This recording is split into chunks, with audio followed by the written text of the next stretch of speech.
आज मला एक अशी गोष्ट कळाली जी प्रत्येक मराठी माणसाला नक्की माहीत पाहिजे.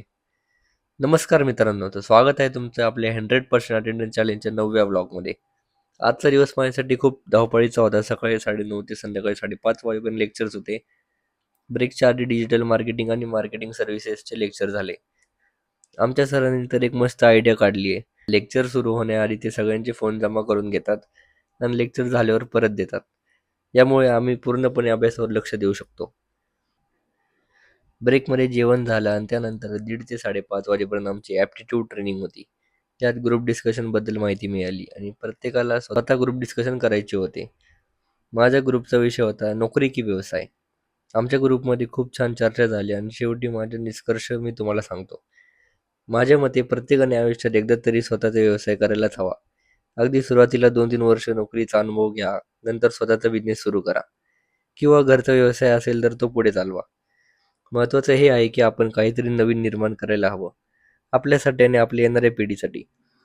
व्यवसाय आपल्या आर्थिक स्वातंत्र्य देतो. कामाचं आणि आयुष्याचं संतुलन, त्यालाच वर्क लाईफ बॅलन्स असंही म्हणतात, ते राखायला शिकतो आणि असे अनेक फायदे आहेत. व्यवसाय याचा विषय निघालाच आहे तर मी माझ्या वडिलांची गोष्ट तुम्हाला सांगू इच्छितो. माझे वडीलही सुरुवातीला एका पावडर कोटिंग कंपनीमध्ये 2-3 वर्ष नोकरीला होते.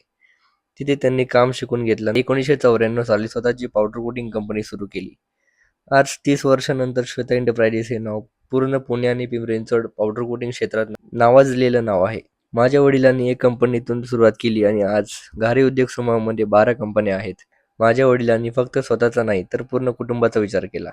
आज घारी उद्योग समूहामधल्या सगळ्या कंपन्या माझ्या वडिलांच्या आणि चुलत भावांच्या मालकीच्या आहेत. हे बघून मला खूप अभिमान वाटतो. यातून आपल्याला एक गोष्ट कळते, एक मराठी माणसाने ठरवलं तर तो कोणत्याही क्षेत्रात अव्वल येऊ शकतो. हे माझ्या वडिलांनी सिद्ध करून दाखवलं. तर असा हा ग्रुप डिस्कशनचा अनुभव घेऊन सगळ्या ग्रुपची चर्चा संपल्यावर आम्ही कॉलेजमधून निघालो. आजचा दिवस खरंच खूप काही शिकवणारा होता. तुम्ही नोकरीला प्राधान्य द्याल की व्यवसायाला? मला कमेंट्समध्ये नक्की सांगा. धन्यवाद.